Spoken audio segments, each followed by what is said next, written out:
to The Countdown. I'm the Countdown host, MJ Book, back for another episode here in the world of The Countdown. Hope everybody's doing good out there. Do want to say today, congratulations to the Michigan Wolverines, as my Wolverines finally did me good today.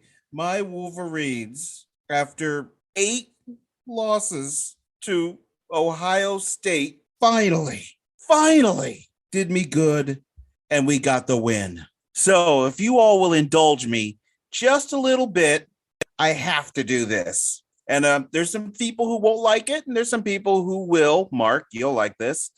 And here we go. And I apologize for the horribleness of my voice. Hail to the victors valiant, hail to the conquering heroes, hail, hail to Michigan, the leaders and the best. Hail to the victors valiant, hail to the conquering heroes, hail, hail to Michigan, the champions of the West. Go Blue! There we go. Had to do that. All right. Seriously, I hope everybody's doing good. Hope everybody's taking care of themselves. Hope everybody had a happy Thanksgiving. Whether you're spending time with family or whether you're by yourself, watching some football, just chilling, whatever. Hope everybody had an enjoyable Thanksgiving. You know, some folks did have to work, but hopefully those who did still were able to have some level of fun. And hope everybody had a good, happy Thanksgiving. And hope everybody's still in one piece after Black Friday. So you know how weird that day can be.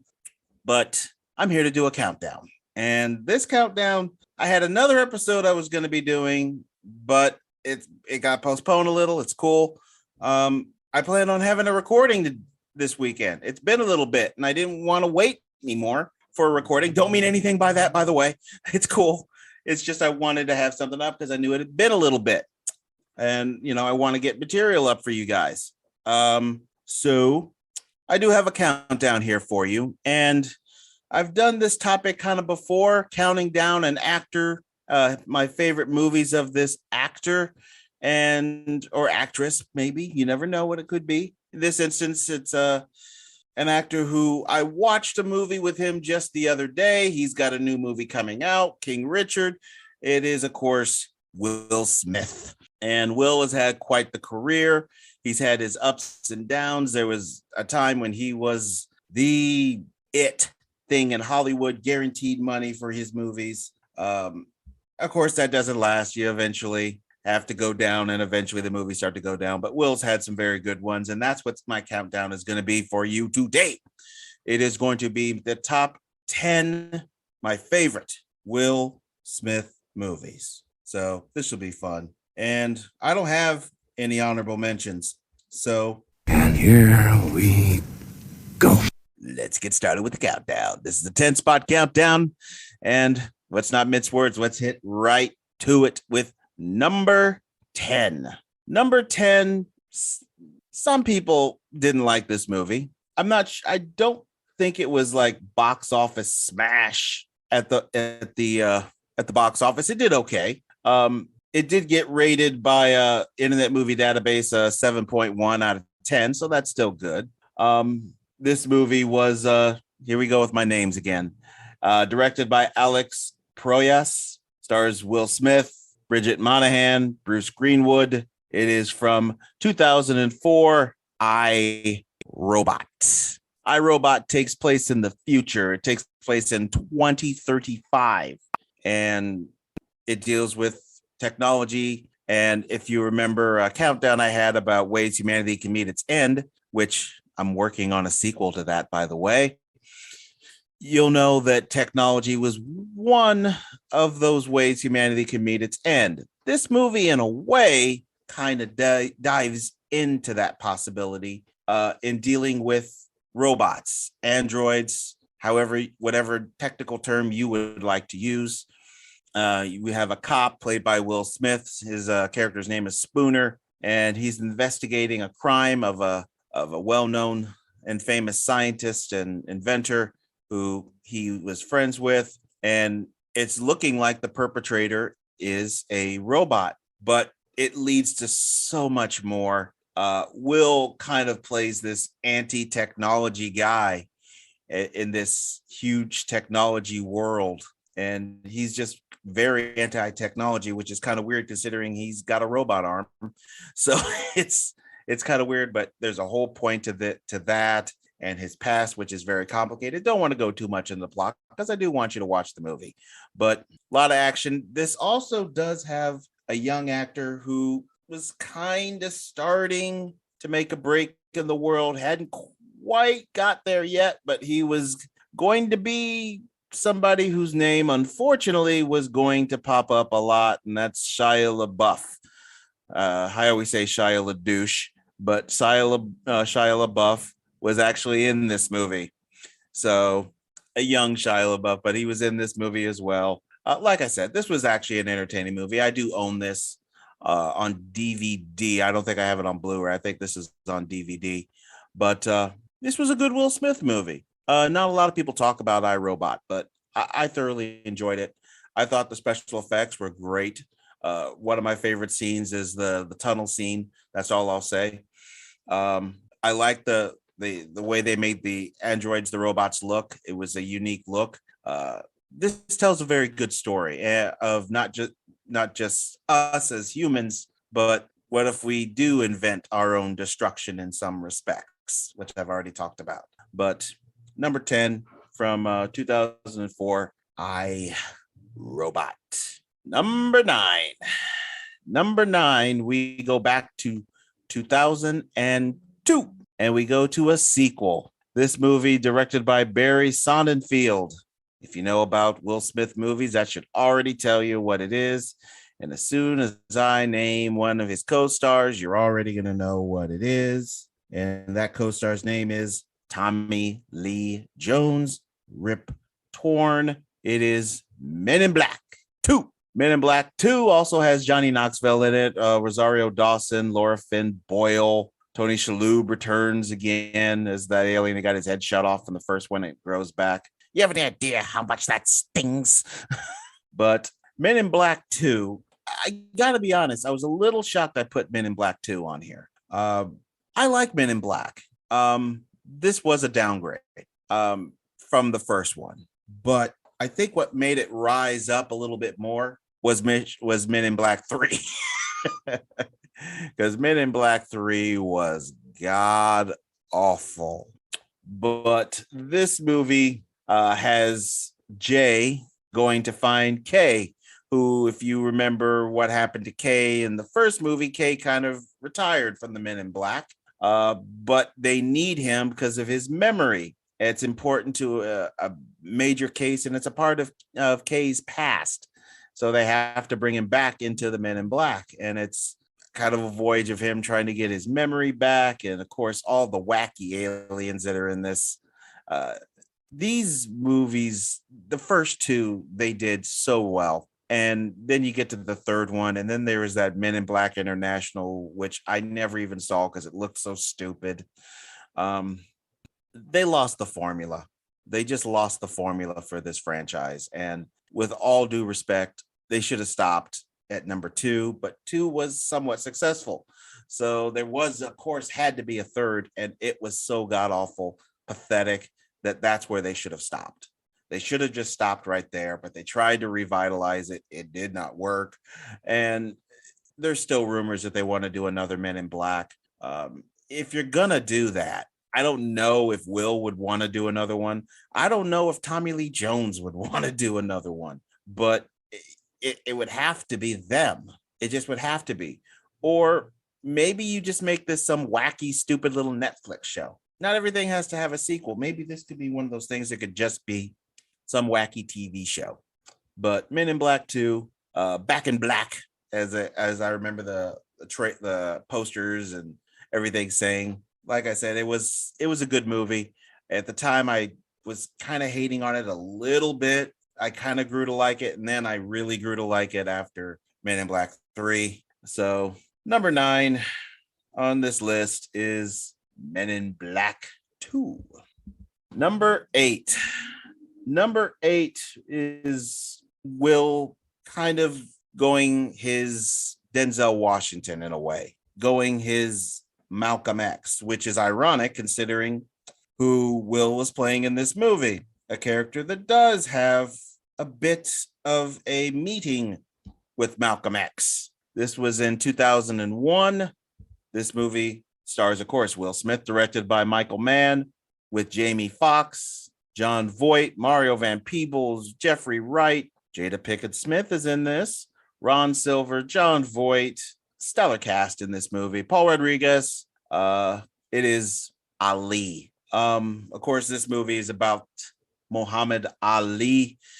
This movie kind of covers not his entire life, but it covers kind of a lot of the things that occurred between 1964 and 1974. It covers a lot of that. So covering when he's talking all that smack about, being the champ and being the greatest.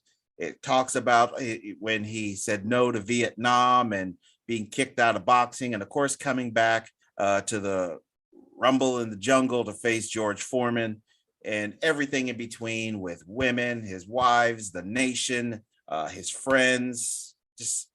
I've seen a few Muhammad Ali movies. I remember Muhammad Ali starred in a movie, The Greatest, where he was playing himself. Interesting. It's kind of weird to see somebody playing themselves in a movie about themselves.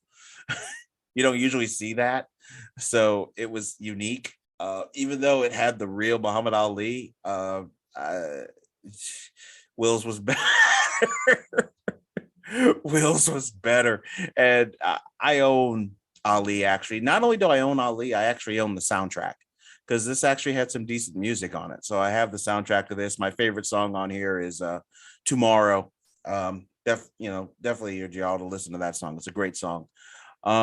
He captured Ali, and rest in peace to Muhammad Ali, the greatest. He was very complimentary about Will Smith's performance.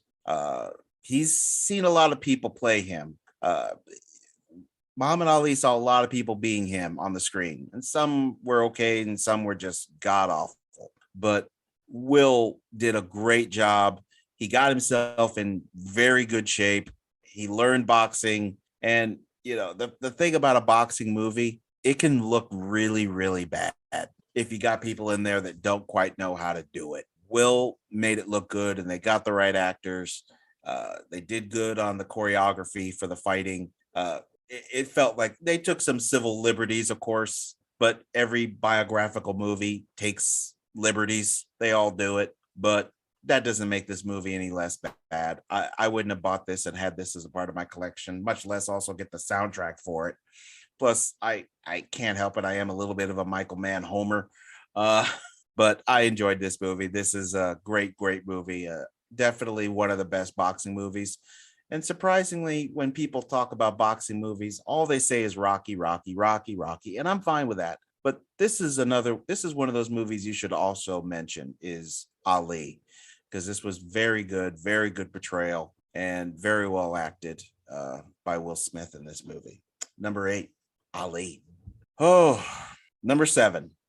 And it's ironic with number 7 because supposedly a sequel to this got announced just a few days ago. So, and I did see this on Internet Movie Database. So it looks like supposedly we're going to get a sequel to this movie. And I'm kind of glad because I wanted one. I thought this movie was so interesting that it warranted having a sequel. I don't think it did as well in the box office, so that's probably why it didn't. But hopefully it's true. We're getting a sequel.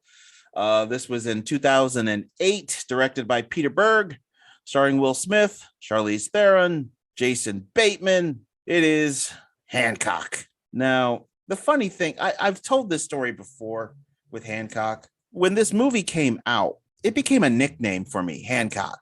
And they were like, because you kind of act like him. You're an asshole. And I'm like, oh, okay, well, thanks. Thank you so much.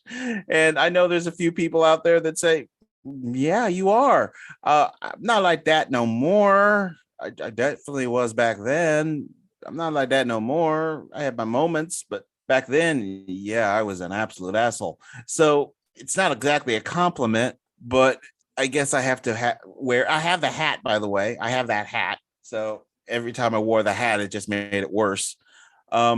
But Hancock is a unique take on the superhero genre, which, of course, you can't have a month go by without something superhero coming out, it seems. And I know I shouldn't be saying that because, of course, I'm a Batman fan. I can't wait for the Batman to come out. But I know there are people out there that are sick and tired of the superhero movies. Well, they make money. Until they don't make money, you're going to see this. That's just Hollywood. But this was an interesting take on the whole superhero genre. Will Smith plays this drunken, amnesiac, depressed, lonely, doesn't give a fuck guy who just happens to have superpowers, and he's trying to do the right thing, but he does it wrong, and he causes more damage than any, which is kind of funny, because if you look at characters like Superman, like Man of Steel, how much damage did he cause? A lot. A lot. He caused a lot of damage. You look at like the Justice League cartoon show. How much damage did them fools cost? Buildings were getting destroyed on the reg. I mean, these superheroes cause damage on the regular. And, you know, Hancock, so what? He hangs a car on top of a tower, record tower thing. Who cares? But he, you know, he causes a lot of damage. He's not very good at it.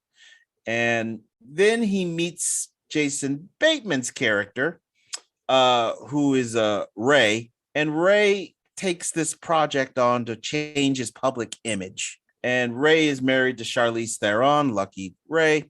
And I'll just say, an interesting character. You need to watch the movie because I'm not going to reveal anything. But it is such a different take on the superhero genre. It's in some ways a character piece on Hancock, because the goal is for him to be better at what he's trying to do. And plus also, he doesn't know what he is.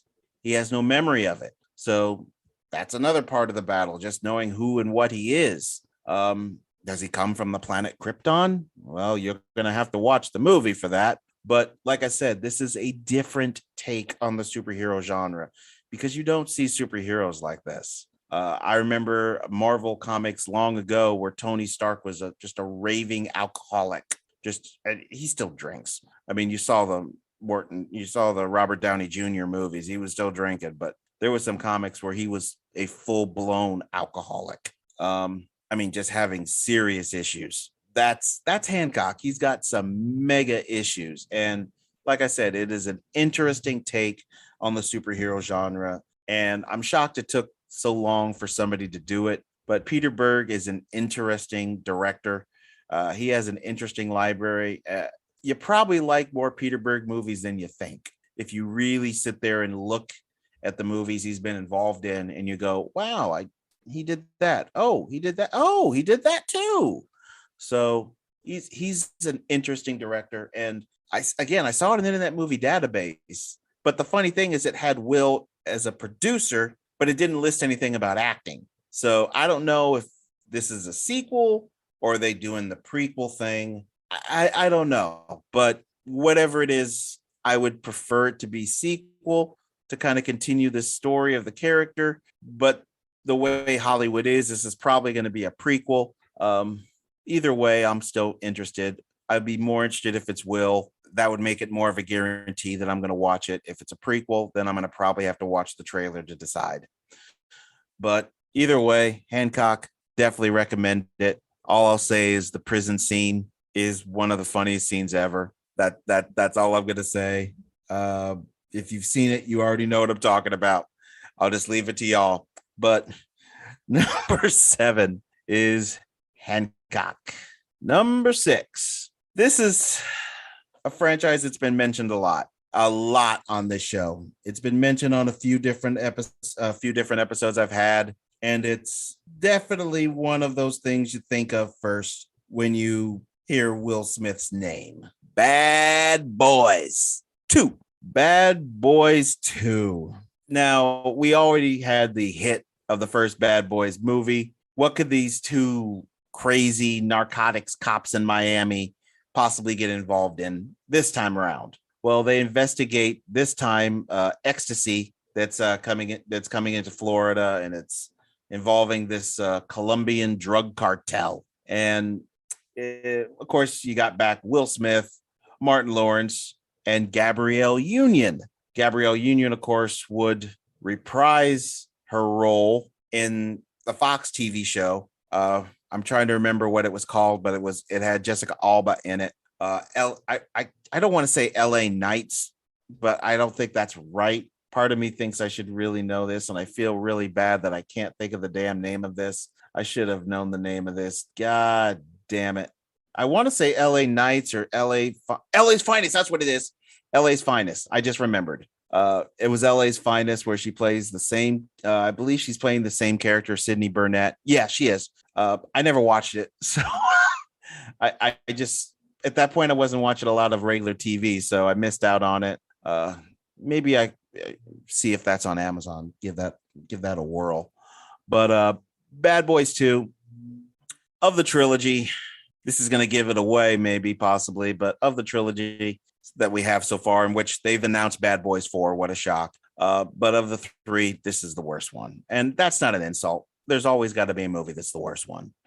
I love the Dark Knight trilogy, but Dark Knight Rises is the worst of the three. Something has to be. By default, something has to be. It's not always an insult. I say Lord of the Rings is the greatest trilogy ever made. The worst is Fellowship of the Ring. But that's what should be the worst. It's still great. Just happens to be the lowest movie. And it's only by barely, because each movie got better, which is the way it should be.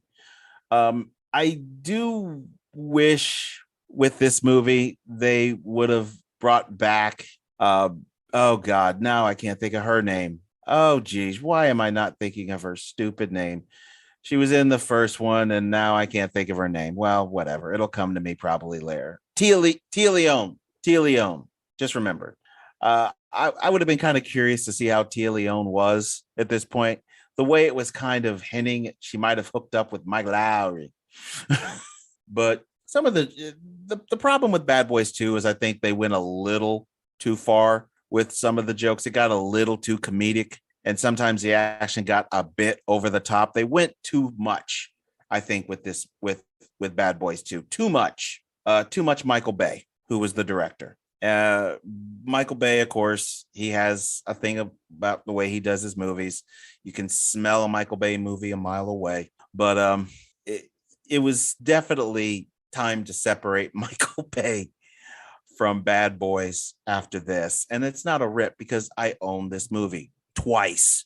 I have this movie when it originally came out on DVD, and when Bad Boys for Life came out, there was a box set that had all three on Blu-ray, and I was going to get Bad Boys for Life on Blu-ray anyway. I figured, what the hell, I can have these other two now on Blu-ray. So I bought the box set. So I have the Bad Boy 1 and 2 twice. But like I said, there was moments in this that was a little bit much. Gabrielle Union plays Martin's family member's sister. What kind of family would give birth to Martin Lawrence, and then you look over and there's Gabrielle Union? Yummy. And Will, your character messed that up? You messed that up? I mean, I'm not ripping who you hook up with in Bad Boys for Life. She hot too. But Gabrielle Union, you screwed that up? Mike Lowry, what's wrong with you, bruh? But Bad Boys 2, like I said, it's sad that I have to say it's the worst of the three, but Bad Boys is an amazing movie. It's still a great franchise. I will, of course, be there for Bad Boys 4. Concerned about it, and I'll get into why maybe later. But number 6 is Bad Boys 2. Number 5. Number 5 is maybe a movie some folks may not think of. I own this movie on DVD. I wouldn't mind having this on Blu-ray. I think this is actually a very good movie. This is an older Will Smith movie. This is 1998. Directed by Tony Scott, starring Will Smith, Gene Hackman, Jon Voight, Lisa Bonet, Regina King. It is Enemy of the State. Now, Will kind of plays this somewhat sleazy gangster lawyer, and he becomes the target of the NSA and a very crooked politician when he somewhat receives this key piece of evidence in a political crime, and he receives it completely by accident, and they're trying to find him and chase him, and that brings in Gene Hackman, who's tied into Lisa Bonet's character. You're going to have to watch. Oh, by the way, Lisa Bonet, beautiful. You're going to have to watch the movie to know why she ties into everything. But in a way, it's a really scary movie about how, and by scary, I don't mean like horror, but it makes you think because of all the technology to spy on people. And this is a 90s movie, so that technology has only gotten better. So it's kind of freaky in a way that way. And this is before Gene Hackman kind of went into retire mode and doing some really stupid movies where it's like, Gene, what are you doing? But this, and Regina King, again, another one, beautiful. This, like I said, this is one of those movies that people just don't think of when they think about Will Smith. I think it's a great movie. I think this is a horribly underrated movie because I don't hear people talk about Enemy of the State. And I bought this as soon as it came out on DVD. I loved it. I remember watching it in the theater a couple of times. I thoroughly enjoyed it. At the time, I'm like, man, Will, you cannot do wrong. Of course, he would eventually do some wrong, but this is right up there. I mean, I put this above a Bad Boys movie. I put it above Hancock. I put it above Ali. I put this movie high up. This is in the top half, number 5, the top half movies. Some folks may not have it up that high. Some people may not even have it on their list. I would hope you wouldn't have Wild Wild West, but who knows? Did I just give something away? I think you all knew Wild Wild West wasn't going to be on here. If Wild Wild West wasn't mentioned at 10, it didn't have a chance. But Enemy of the Gate, like I said, it's this political drama, spying, espionage. Will playing kind of the interesting slime bucket gangster type lawyer. Again, don't want to give away too many plots as far as what's going on. You're going to have to watch the movie for yourself. But right now, of all these, I would hope you would watch all these movies. But this is one of those movies I really am going to push for because I think it's somewhat underrated. And I think, and maybe I'm wrong by that perception, but I don't hear people talk about this movie. I don't see, when I'm flipping through channels, hey, Enemy of the State's on. It's just, I see Wild Wild West on sometimes. I don't know why that thing is on, but this is one of those movies that's, to me, horribly underrated. And it is definitely a great movie. I strongly recommend watching Enemy of the State. Just remember, Big Brother's watching everywhere. Anyway, that's number 5, Enemy of the State. Number 4, we go back to some comedy and we go back into outer space somewhat with some space aliens. That can only be from 1997. Once again, directed by Barry Sonnenfeld, starring Tommy Lee Jones, Will Smith, Linda Fiorentino, Vincent D'Onofrio, Rip Torn, Tony Shalhoub. It is the original, baby, Men in Black. Now, Men in Black, the first one, absolute classic. And of course, it stars Will Smith playing a police officer who is invited to join a secret organization that their job is to monitor extraterrestrial life and interactions on Earth. That's their job. And what I love about these movies, and they did it in the first 2 movies, is you would see celebrities as space aliens like Dennis Rodman and Michael Jackson. And they got these people actually did it.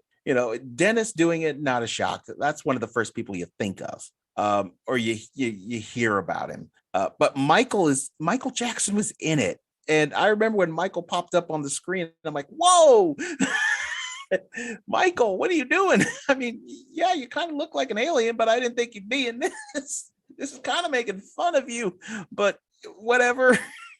But they're sent on Earth, but they police alien interaction, and they're looking for the galaxy. I won't say what that is. You can guess what it is, where it is. Vincent D'Onofrio plays the stupid redneck farmer who, we'll just say, gets borrowed by an alien life form. And it is one of the most unique aliens I've ever seen in my life.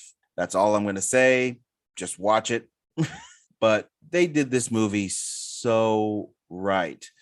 I remember the tagline, protecting the earth from the scum of the universe. This movie was so hysterical. I own this on VHS. That's how old it is. And I have it on DVD. But on the DVD copy I have, though, was unfortunately damaged by an idiot. And so it doesn't play. And it's one of those things. I have my rules about loaning things. I don't feel like I should have to buy this again. I feel that idiot should, but that idiot hasn't done it in like 10, 15 years. If you're listening, you know who you are, you idiot. Replace my damn movie.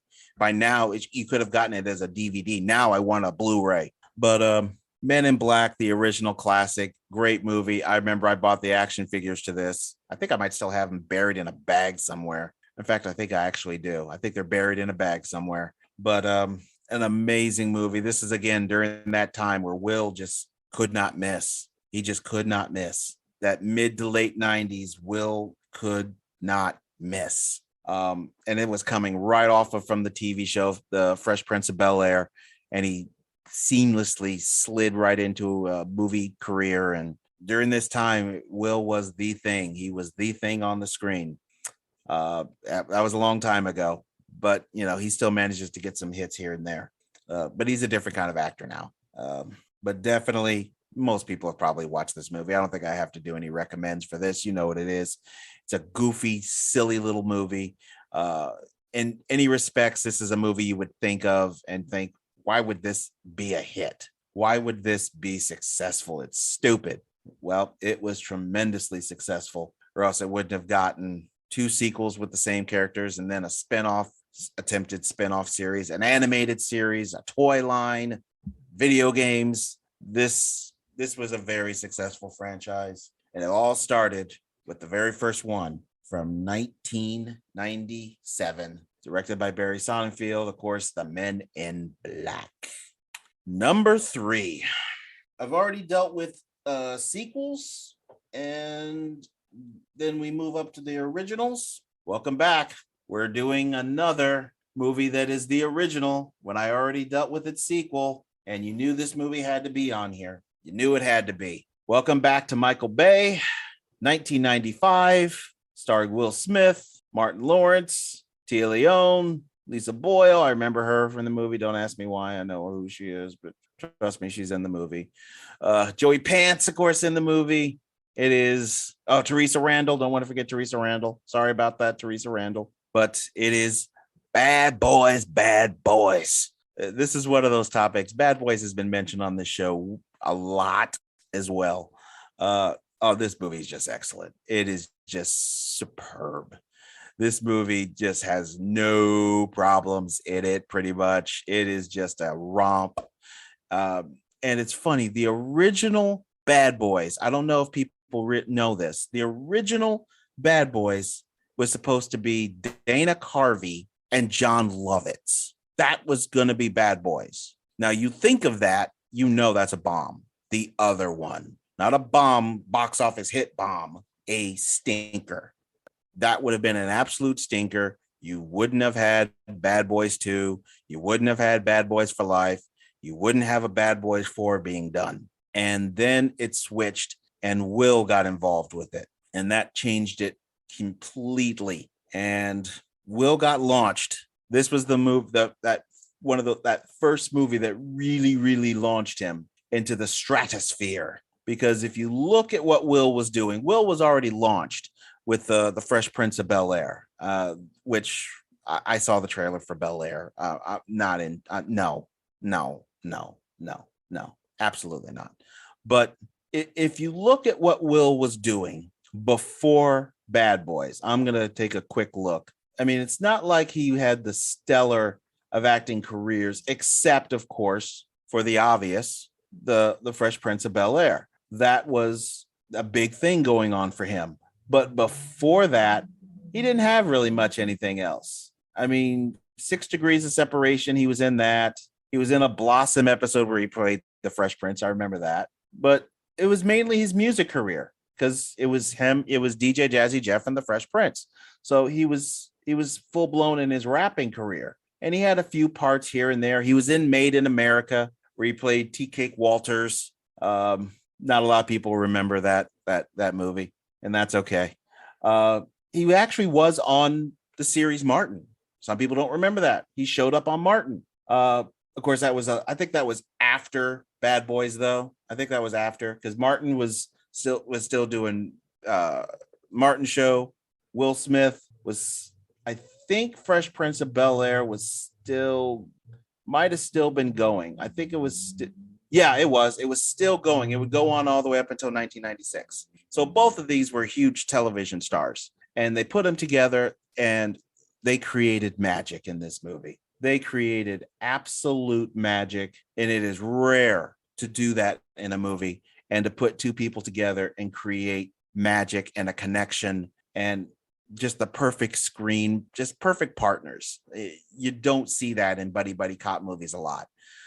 Mel Gibson and Danny Glover, to me, had that. It was just a rare thing, the right two people coming together as they play these two wisecracking cops in Miami. And the story basically deals with this stolen heroin that was stolen directly from police lockup, from the evidence room. And it's Mark Hellenberger from CSI fame, another beautiful woman, by the way, is in this movie, and she kind of plays this IA agent, Internal Affairs, who believes it's an inside job. Joey Pants is the typical screaming lieutenant captain type thing. Love his character. The comedy in this movie, it was a great mixture of the comedy and the action. And at the time, you didn't know if Martin could do comedy or do action. You didn't know if Will could do the action. They did, as we would find out, they did a great job. Of course, Tia Leone, beautiful woman again. I could talk about Bad Boys forever. It is such an amazing movie, one of the best movies, and it does hurt me to put this movie low. It hurts me, even though 3 is not a bad spot. 3 is pretty good. I mean, you're just there's only 2 movies above it, so that means those 2 movies must be damn good. And at this point, you probably already know what they are, but it speaks to how good those 2 movies are that Bad Boys had to get to 3rd. I got it as high as I could. I would love to put this at number 1. I would love to even put this at number 2, but the 2 movies that are up there do just beat it by a hair. It's close, but definitely, if you have not watched Bad Boys, something is wrong with you. If you have, this is a great way to walk into the franchise. And like I said, Bad Boys 2 isn't bad. It's just the worst of the franchise, unfortunately. That happens. But Bad Boys, definitely, I see no reason why you would not like this movie. It is excellent. It's superb.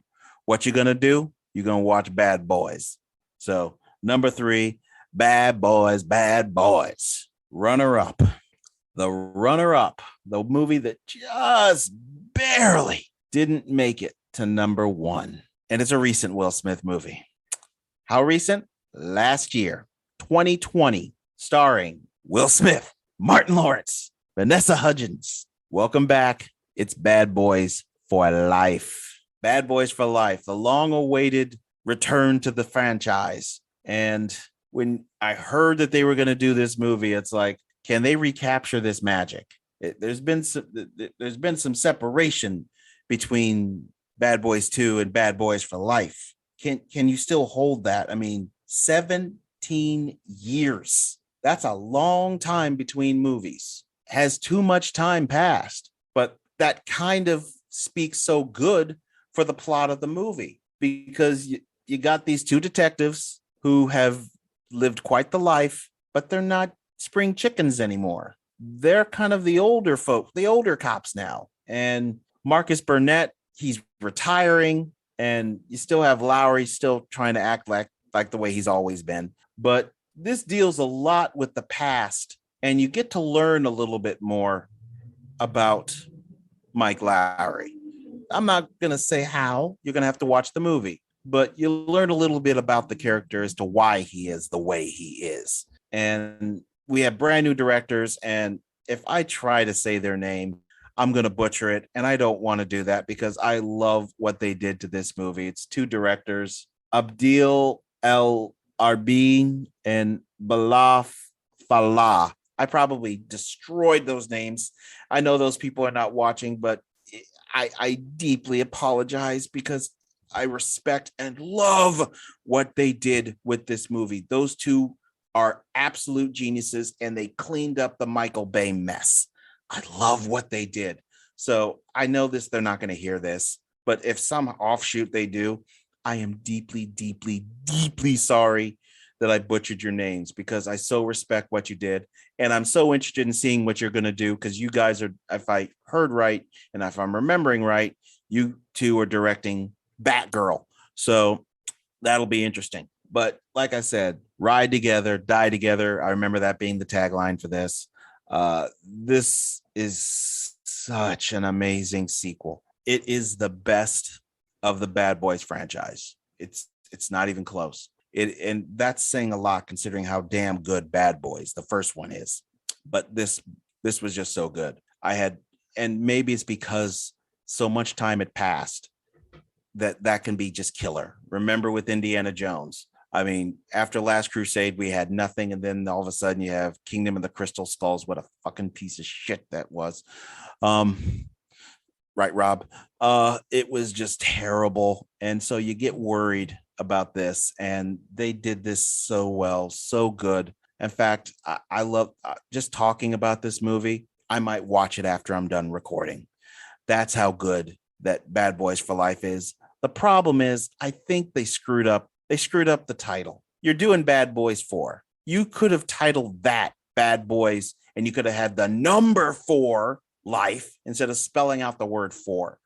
It was so obvious. You should have done that for the 4th one. And I don't know what word you could have said for 3, or what wordplay you could do with 3. Maybe just call it Bad Boys 3. I don't know. But with the wordplay, 4 Life should have been the 4th one because you would have had the number 4 and it would have looked cool. But maybe it'll be called Bad Boys Forever or something. I don't know. Hey, that's actually not a bad title. If y'all are listening, I hope I get a check if you call it that. But the criminals in this are this mother and son pair of drug dealers who wreak havoc on the city, and they're out for some kind of revenge. And it takes a while to know what that revenge is.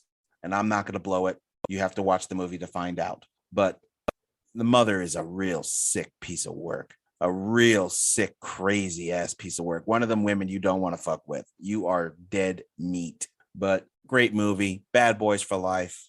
You have got to watch Bad Boys. You can watch all 3 and watch them in order. You can watch all 3 of them in order. But the best of the 3 is hands down Bad Boys for Life. I cannot wait for Bad Boys 4. I'm just scared to death. Eventually, they got to fuck this up. And that's what I was meaning earlier that I might mention later. I'm scared to death they're going to fuck this up because you made just recently the best Bad Boys movie ever. So is that word ever again? Forever. So I'm a little scared of what another Bad Boys movie will be because you got to screw this up. Yes, 2 is the worst, but it's completely watchable. It's not terrible to watch. So we'll have to see what they do with that movie. Here's hoping that it's good. Regardless, I'm going to be there to watch it. Rob, I know you going to watch it. Eric, I know you going to watch it. Blake, you better watch it too. Doc, you better watch it. Marlo, you better watch it. Everybody better watch it. So runner up, number 2, Bad Boys for Life from 2020. Oh boy, one left. Pretty sure you all know what it is. But let's do a quick rundown here of what got us here. Number 10 is iRobot. Number 9 is Men in Black 2. 8 is Ali. 7 is Hancock. 6 is Bad Boys 2. 5, Enemy of the State. 4, the original Men in Black. 3, Bad Boys, the original.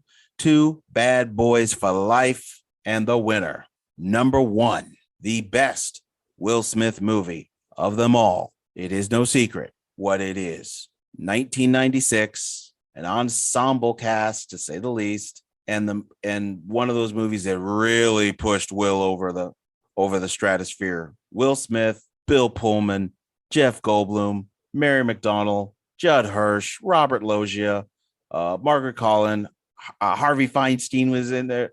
Yeah, Harvey Feinstein, Randy Quaid, Adam Baldwin, Vivica A. Fox, Brett Spiner, Bill Smitrovich. I always say his name wrong, but it is Independence Day, directed by Roland Emmerich, written by him and his partner back then, Dean Devlin. This is a cliche movie in a way of the way the 90s were, these over-the-top movies. And of course, Emmerich and Devlin, they like to destroy things. And this was one of those movies that got them started on that destruction spree. But this was the best movie they did in doing it. We find out we're not alone in the universe when these 16-mile wide ships start landing, or not landing, but hovering over major cities. And you have a big old mothership out in space where they detached from. And at first don't know why they're here, don't know what's going on. And then they let us know why they're here. And it becomes a fight for survival. That's all I'll say. I don't want to give too much on the plot, but Will plays pilot Captain Stephen Hiller. Harry Connick Jr. is in this movie too as well. Almost forgot about him. But like I said, it's an ensemble cast. Bill Pullman plays President Thomas Whitmore. Robert Loggia plays the General William Gray. Jeff Goldblum plays David Levison, this genius who happens to work for a cable company. Judd Hirsch plays Julius Levinson, his father. Margaret Collin plays Constance Spano, ex-wife to Jeff Goldblum. Russell Case, played by Randy Quaid, plays this drunken, just dust farmer who just has some serious issues, but he's so hilarious in the movie. Mary McDonnell plays Mary Whitmore, President Whitmore's wife. Brett Spiner plays Dr. Brockish Oaken, just a nut job. Adam Baldwin plays this major in the character. I think it's Mitchell. I'm trying to see if I can go. Vivica A. Fox, almost forget about Vivica. She plays Jasmine, Will Smith's love interest. Ross Bagley, I remember his name, plays Vivica A. Fox's kid Dylan, who that character would come back. Not the same actor. I don't think it was the same dude. I doubt it, but who knows? But when they made Resurgence, but this movie is just an excellent movie. It was a box office smash. It defined the summer. Everybody in the world saw that movie. If you have, I'm not even going to say if you've seen it. You've seen Independence Day. The problem was that they did make a sequel finally. And they waited like 26 years or something like that. And honestly, I'd stayed away from the sequel. I had never watched it until last night. Last night, I watched that movie. As I'm recording this right now, it is November 27th. It's a Saturday. I watched it November 26th, Friday, yesterday. And that was the first time I'd watched it. I had heard it was ass. So I just stayed away from it. But last night I had watched Independence Day, and I kind of was like, eventually I got to knock this thing out the park and just watch this stupid thing. But I went on Amazon to see if I could watch it for free if it was on Prime. No, you had to rent it. I'm like, I don't want to pay for this.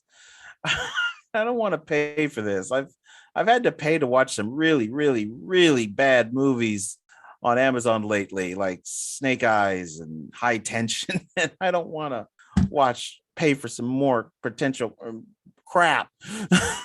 Thankfully, I found it on, I think it was YouTube TV. It was on YouTube TV. So I found it through there, and I paid for YouTube TV, but it was on there. So I didn't have to do anything extra. Yeah, it was ass. That movie sucked. Terrible. No wonder they couldn't do the third one. That movie, and the way that movie ends, they were supposed to have a third one.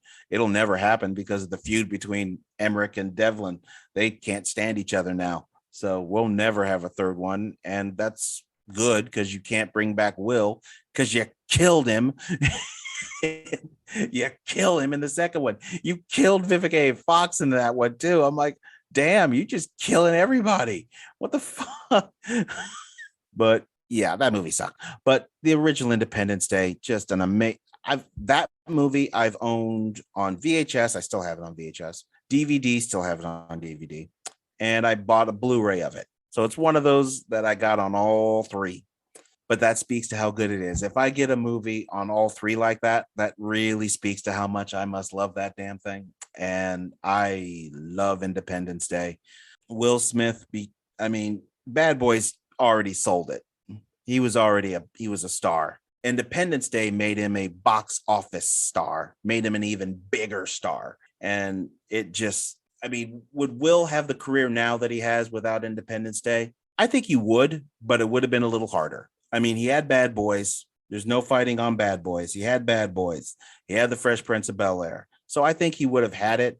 It might have been a little rougher, but I think he still would have had a very good career. Independence Day solidified it for him that he was going to, and that the offers were going to come in a lot. That's kind of the way The Rock right now, Dwayne Johnson, he's kind of on that path where he's box office, and he's had some stinkers along the way, unfortunately, like Tooth Fairy and Doom. Ugh, Eric. Ugh. That's another show. I'm not even going to deal with that. That's 3GW. But listen to 3GW, of course. But Independence Day, like I said, this is one of those movies I could talk about a lot. Special effects, tremendous, still hold up as far as I'm concerned. Some folks may think they're laughable, but for me, they still hold up. Great action, great music, great pace to the movie. Like I said, the ensemble cast, each character pivotal and well acted. Of course, it has the great President Whitmore speech. Today we celebrate our Independence Day. Great moment. They do that kind of a moment in Resurgence, and it was just pathetic. They tried, but it was like, no, you just made that a character of no, it didn't work. But the original, definitely stay away from Resurgence. There's absolutely no reason to watch that piece of shit. But definitely, you've seen Independence Day. You know it's good. So I don't have to tell you to go watch it because you already did. But if you're one of those few people that for some odd reason hasn't, damn it, go watch it. It's a damn good movie. It's a great 90s action smash hit. Science fiction. You got your aliens. You got comedy here and there. Fighting. It's just great ensemble cast. Great acting. What more could you ask? And you get to see a lot of things blow up. So what more could you ask? So the number one Will Smith movie, my personal favorite, my number one, Independence Day. That's your countdown. That is your countdown. What do you think? What are your favorite Will Smith movies? Did I miss a movie? What's your order? Do you have any ideas for me for possible countdowns? Or do you have an idea for the mini count? There's a few ways that you can let me know. You know the ways. Normally I would say look on YouTube, but this will be an audio YouTube. There won't be a video for this, but still, since if you're on YouTube and you're listening to it, all you have to do is look down. And if you have to click on that see more tab, you can see all the ways you can get a hold of me. If you're listening to this on some other means, you don't have that. So I'm going to tell you. You can send me an email. Just send it to thecountdown2020@gmail.com. You can go over to the Facebook page. Just search the Countdown 2020 Podcast 1. Tell me what, you can do all those things on there. Please go on there and follow. You can go on to Twitter. Just go at the Countdown PO1. Do all the things I just said. Please go ahead and follow me there on Twitter. You can go on Instagram, where I want to thank everybody who's popped on for Instagram. I've met a lot of cool people through Instagram. That one's been pretty successful. Just search the Countdown 20. You can listen to the show on Spotify. Just search the Countdown 2020. Whole show, every episode from season 1 and this season 2, which we're getting closer and closer to the end of the year, which will be in March, or the end of a year for this show, which is in March. I know that seems weird, but that's when I started, in March. So getting a little closer to that end year, and I'm already working on bests and worst things, like I did last year for the year 2021. So I'm working on those, hopefully to get those out next month, just like last year, it could be a busy month. I mean, I could end up popping out. I think last time I popped out like 4 episodes in like a couple of weeks. I mean, it was just a crazy month. Don't know if it'll go that far, but it could be a busy month again. But you can go on Spotify, just search The Countdown 2020. On Amazon Audible, search The Countdown Podcast. I'm on iHEART Radio, just search The Countdown Podcast. Available on PodBean. All the episodes are come from PodBean. Just search The Countdown Podcast. You can go to the episode archive there on PodBean. Just search, go to the website, thecountdown2020.podbean.com. And of course, YouTube. Go to the YouTube channel, The Countdown Podcast with MJ Book. So please like, listen, follow, subscribe. It lets me know you're out there, that you like what I do, that you're enjoying it. Just pop on in, just say hello, say hi, do a like, do a follow, throw me out a suggestion. I like when I get those. Also want to thank Incomtech.com. And Kevin MacLeod for the royalty-free music, Ice Flow, that you hear at the beginning and ends of episodes. I always show my shout out to Third Generation Wrestling. Please listen to Third Generation Wrestling. I was on there doing a review with them for Survivor Series, which Rob, the ambassador, was for the first time host. Our esteemed host, the Real Big E, took a well-deserved night off. So definitely listen to hear Rob hosting his first show. I was on there, and we had the appearance, of course, of the Inside Man. The good brother Blake came on there with us as well. They have future episodes coming up. I think they're going to be recording something in a few days as well. Don't know what that'll be, but please listen to Third Generation Wrestling. They got some episodes coming up. I know they still have the Rock thing to do with and a couple of other things. So they're available on all the avenues I just discussed. Plus, they're on Google and Apple Podcast as well. So look them up. Since I mentioned him early, I said Marlo. Listen to Buzzing with Marlo. He was on here. He's been on here. I've been on his show a couple of times. He's gonna come back on here. We already know what our next list is going to be. So please listen to Buzzing with Marlo. He had an episode pop up a couple of days ago. Good episode, so please check out Buzzing with Marlo. Never know when I might pop on there sometime too. Never know. I never know. So please listen to Buzzing with Marlo. He's available on just search him. You can find him. Search him, damn it. And that's all I got for you. So I will say I will catch you all again on the next episode of The Countdown. Have yourself a great day or evening, whatever time it is. Bye-bye. And go blue!